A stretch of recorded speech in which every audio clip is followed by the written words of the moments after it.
Play as Myself. Written by Lunarium. Read by Tycho Dragon. Fandom: Voltron Legendary Defender. Relationship: Keith Shiro. Akira peered around her mother's head to check her process in the mirror. She beamed at the handiwork of her braid and hopped back to work, marveling at her mother's long platinum locks, shimmery and almost silver-like Queen Allura. Akira gave a dreamy sigh as she wound the braid in the back into a stylized bun. And done! Shiro chuckled at her reflection. Wonderful job, Shiro praised Akira warmly. You're a natural at this. She turned to her daughter, the eldest of her and Keith's children. Akira was already fully dressed, having picked out a princess skirt so she would look the part of her Monsters and Mana character. Sven, meanwhile, was struggling against Keith as Keith attempted to slip on Sven's little booties. "Mom, why is your hair all white but not ours?" Akira asked. "Sven and me don't have hair like yours. It's pretty, like Queen Allura's." Shiro smiled. "My hair was dark like yours, and your hair is very beautiful." She couldn't resist running her hand through Akira's locks, making her giggle. "But then an evil witch took me away from my friends, and many terrible things happened. Keith saved me, and Allura healed me. When I awoke, my hair was white as snow. I guess the color is a sign that I was given a second chance." Akira and Sven both squealed with delight. They had heard many versions of the tale in their tiny lives, but nonetheless, they had never grown tired of hearing of the time Keith saved Shiro from beyond the thresholds of death. "Just like Monster and Mana," Sven cooed. "Was it with a true love's kiss?" Akira asked in a hushed whisper, about to combust.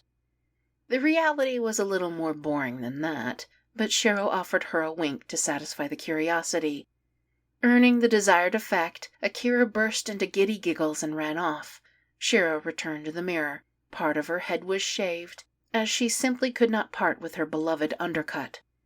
It had been Keith's idea long ago before her mission to Kerberos. She had worn her hair in several ways over the years, and even very short, but always kept the undercut. This time half her hair was long as she could grow it, giving her a chance to style it any way she liked. "Sven's finally all done," Keith said behind Shiro, with a playfully exasperated sigh. The squeaks of their aforementioned child could be heard behind them as he toddled after his sister. "Almost set? Just a few more minutes," Shiro said, smiling up at him. "Make sure they're not tormenting Cosmo." Keith smiled and gave a nod before leaving. Turning back to her reflection in the mirror, Shiro sighed contentedly. She pulled a stray strand of hair over her ear, which held a dazzling little pearl earring, perhaps a little overdressed for a simple gathering with all of their friends, but ever since, well, Shiro wanted to relish every moment. "This body is perfect," she thought, "perfect in every possible way." When Shiro had first awoken in her body, she was dismayed. It wasn't just that her spirit had spent the last hours of her time in the Black Lion, watching helplessly as her evil clone nearly killed the love of her life. It wasn't just that she was suspicious and hateful of her clone. It was something else. Something was off. And yet nothing was wrong. Not physically, at least. Everything should have been perfect. She was completely healthy, freed from the illness that had threatened to cut her life short before the fight with Zarkon. But something was off. She couldn't quite put a finger on it. That is, until the team had rolled out the game Monsters and Mana, and the others were filling Shiro in on how her clone had played the game. "And he always chose to be a paladin," Pidge moaned, while Hunk nodded and rolled his eyes. Shiro had smirked at her clone's chosen backstory for Takashi Shirogane when the pieces started to fall into place. Kuron might not have been aware of it. Indeed, up until that moment, Shiro herself had never been privy to it. But she had her evil, although time had softened her stance on the other, clone to thank. Otherwise, Shiro would never have discovered a truth of herself that, in retrospect, was wholly present all her life, despite her oblivion to the fact. The first time she, or rather Kuron, played as Takashi Shirogane in the game, she was actually playing as Takashi Shirogane. Not as herself, but a silly perception of a male version of herself. A muscle-flexing, testosterone-infused macho nightmare of a hero who was jack shit when push came to shove. Takashi Shirogane was a caricature. The overinflated hero everyone saw. The man everyone saw. Kuron was laughing at himself. No, Shiro was laughing at herself. Laughing at the image she had displayed for others for years and years and years. Instead of a name like Valion or Meclavar or even Pike, her clone had chosen Takashi Shirogane. That was her mask. Her mask in the fantasy world contained her dead name, as though it were part of the costume. That was all the name Takashi Shirogane truly meant to her. The name was plastered on her driving license, her diplomas, all of her legal documents, but her eyes would simply glaze over them, feeling nothing towards them as though not recognizing herself in the name. Takashi wasn't her. She was Shiro. Suddenly, the flickering sensations of her past, of why being called Shiro felt right compared to Takashi. She hadn't understood the implications of it until now, how she used to feel disappointment whenever Adam called her Takashi, or a tiny bit euphoric whenever her friends called her Shiro. Perhaps her grandfather Ryu had. Now that she thought back on it, hadn't he given Shiro a knowing shine in his eyes when she had asked to be called Shiro instead, years and years ago? Shiro could be a name for a boy or a girl. Shiro hadn't even thought about it back then. She just knew it made her feel more at ease. It just felt right. That was, perhaps, the closest thing Shiro could recall to having dysphoria in her past. Then again, another matter took up so much occupation in her mind that she was left with not much else to think about. Most of her life was plagued with a frightening disease. It was all her parents would talk about. It was all she obsessed over, the stars being her only escape. It had left a general ill feeling that she carried with her throughout her life, making every step feel surreal, a step in a dream world. If there was anything that raged in her mind, wishing to emerge free out of her body, she assumed it was the result of being in a dying body. And so, when she was in her clone's body, she was finally in a body that was, as the witch had designed, utterly perfect. But the general feelings of unease kept creeping back.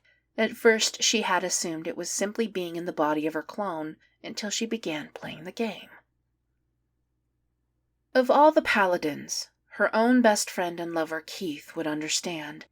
Although he didn't have a dead name, as the Galra sensed gender through smell rather than declared it by some outdated means at birth, his experience wasn't likely to line up with Shiro's, but she felt most comfortable going to him. After all, Keith had needed Shiro's help before. Although he had lived comfortably as a boy all his life, financial situations meant he couldn't get the proper hormonal treatment growing up. His own dysphoria over his chest had steadily gotten worse, until coming to the Galaxy Garrison finally offered him relief. Shiro was with him for the surgery, offering emotional support. She didn't leave his bedside and helped with the post-op care. That, among other moments, had solidified their friendship.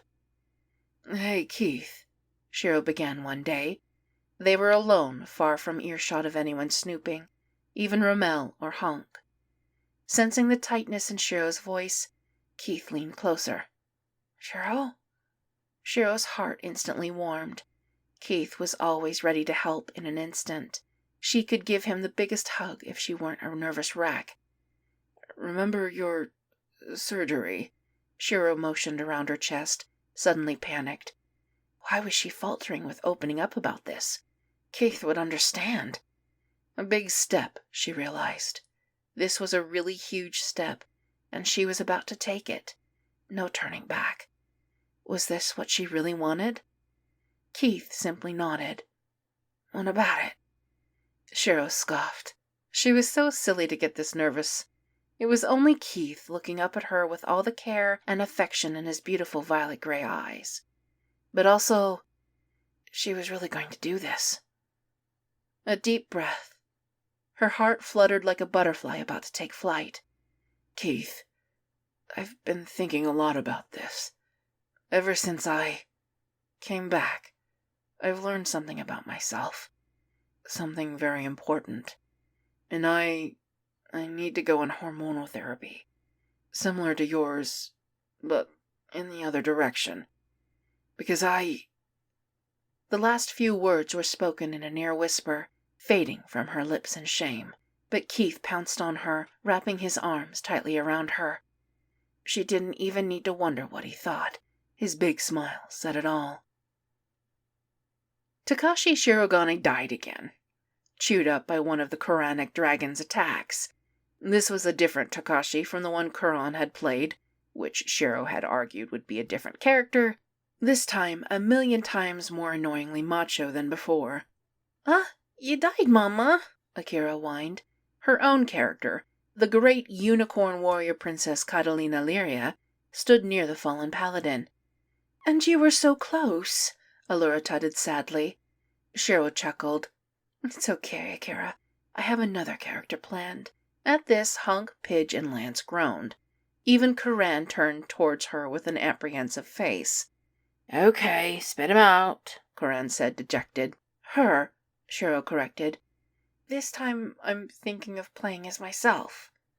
The rest looked up, curious to meet the new character.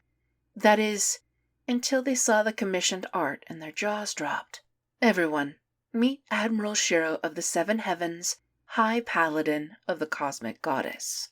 Another paladin? Lance cried out before giving the painting a closer look and whistling. But she's so pretty. He quickly gawked, just barely avoiding Allura's glare, and glanced at Keith, who laughed and waved a hand to show no hard feelings. The others groaned at the choice of a paladin, but they were equally intrigued. A powered-up character, if potentially even more annoying than the past Takashi Shirogane? Think of her as my most ultimate form, Shiro boasted proudly. That's a very impressive portrait, Pidge commented, blushing slightly at the details. Yeah, Hunk said, sounding a little jealous. I'd love a piece done of block like that. Yeah, Lance chimed in. I want Pike looking badass and all sexy, too. Shiro grinned at her commissioned artist, Keith, who just smiled back and winked. She knew Keith would probably approach Hunk later about doing a piece for him as a gift from a friend, and not tell Lance. Akira's eyes widened, perhaps recognizing her father's art style before Shiro placed a finger against her lips. Of course, in due time, she and Sven would also get their own art pieces for their characters, Catalina Lyria and Bam Bam the Berserker Space Mouse. While the others admired the cosmically gorgeous Admiral Shiro of the Seven Heavens, Shiro scanned around the room. She had been planning this character for a while, having finally read up more on the game. Can't wait, Keith said next to her, and offered her a kiss. Nestled in front of them, Sven poked at the new Shiro figure, standing proudly over her fallen predecessor. Shiro smiled at her character. She felt at home. She hadn't even realized she was lost in the wilderness before, but had her clone never shown her, she may never have bloomed into her ultimate form. The end. That was Play as Myself, written by Lunarium, read by Tycho Dragon. Thank you for listening.